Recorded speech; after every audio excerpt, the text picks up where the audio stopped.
Ladies and gentlemen, and all those outside of these two categories. Iceland takes over the presidency of the Nordic Council of Ministers next year. I serve as Minister for Nordic Cooperation, but also as Minister of Social Affairs and Labour, and that makes me responsible for migration, the labour market, and adult education. I am sure you have had fruitful discussions throughout the conference. Migration is one of the most current human rights issues we deal with in the Nordic countries right now. We need to create real opportunities to embrace the diversity that migrants bring at the same time as we allow our democracy, gender equality, and culture of peace to grow stronger. For Iceland's presidency next year, we focus on 4 areas: green Northern, competitive Northern, socially sustainable Northern, and peace. In the area of migration, we would like to continue some of the emphasis we have had under Norway's leadership this year. In particular, we would like to further explore labor participation, focus on gender equality, mental health, and loneliness. Now, allow me to say a few words about each of these topics.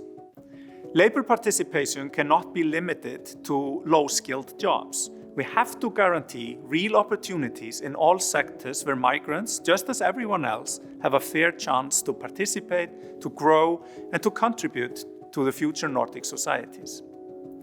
Recognition of education and skills is a field where we can improve in the Nordic countries. We are missing out on migrant skills by lacking the capacity to validate their education and other skills. And here, I believe we can learn from one another. For example, the labor participation of immigrants is higher in Iceland than in other countries, but the best at skills and education recognition are the Swedish. And so it goes on.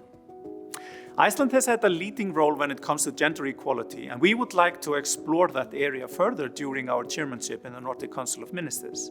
We need to find ways to get migrants on board in our approach to gender equality, and we need Nordic men to speak to migrant men about the importance of gender equality. There has been a rise in awareness regarding mental health, and we know that there is no health without mental health.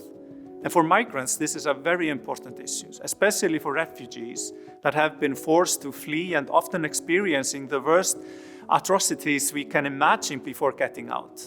A welcoming society is the first step in recovering and rebuilding their lives. With empowering both refugees and migrants in general, we create a healthier society of the modern Nordic.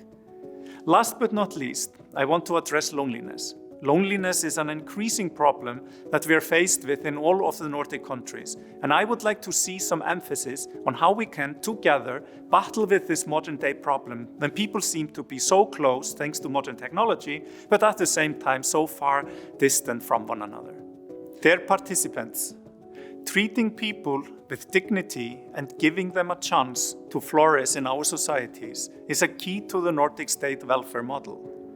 Active participation of migrants in every aspect of our society is vital to the way of life we have created in the modern Nordic countries. Now finally, I really hope to see you all in Iceland next year. Iceland is really worth visiting.